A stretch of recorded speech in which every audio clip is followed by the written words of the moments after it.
We're looking at switch statements. Let's start off with an example. Let's make an int to use inside of our statement. We'll say int a, and we won't even assign it a value yet. And then we're going to write switch a. So this switch statement that follows in the enclosing curly brackets, it's kind of like a switchboard, and it switches according to the value of a. In the case of a being 1, then we're going to write case 1 system.out.println. Let's just assign the user to a random team. Let's say you are on team blue. And let's put this on the next line just to keep it looking nice and neat. And on the next line, we're going to write break. So break just means that that's the end of the code that we want to execute in case 1, which is just when a is 1. So if a is 1, then this code executes and then it breaks out of here. And then we'll say case 2 system.out.println you are on team yellow. Break. And let's just copy these down.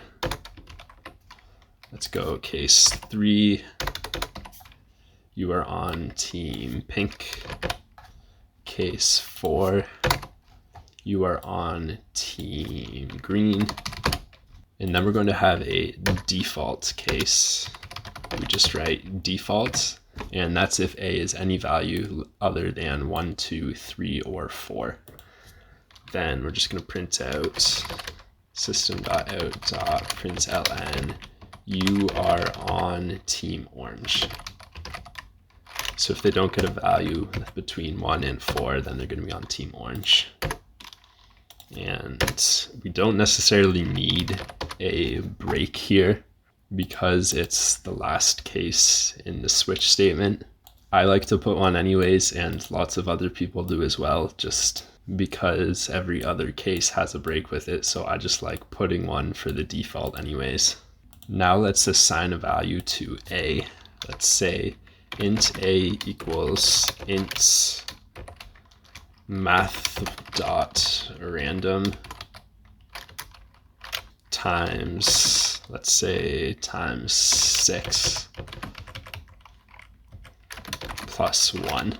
So this is going to give us a random number between 1 and 6. So let's run this and see what we get. Before we run it, let's just make another print statement so we can see what's happening. System.out.println a is plus the value of a. Now we'll just run this a bunch of times and see what's going to happen. So we get you are on team orange. That happened because a is 5, and if a is anything other than 1, 2, 3, or 4, then it enters into our default, which is your team orange. And then we get you are on team yellow because a was 2, so case 2 enters, and then it breaks out of here.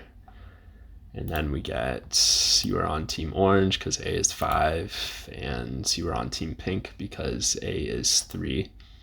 And let's see what happens if we take one of these breaks out of here.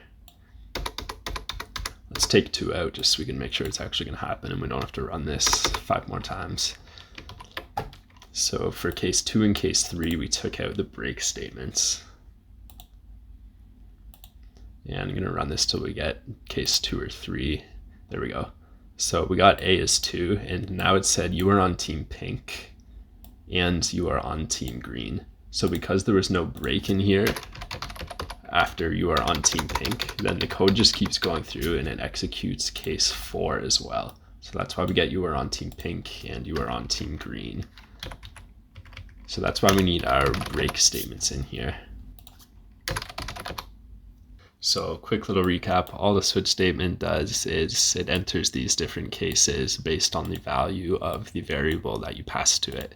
In this case, the variable was a, so it just entered these different cases according to the value of a.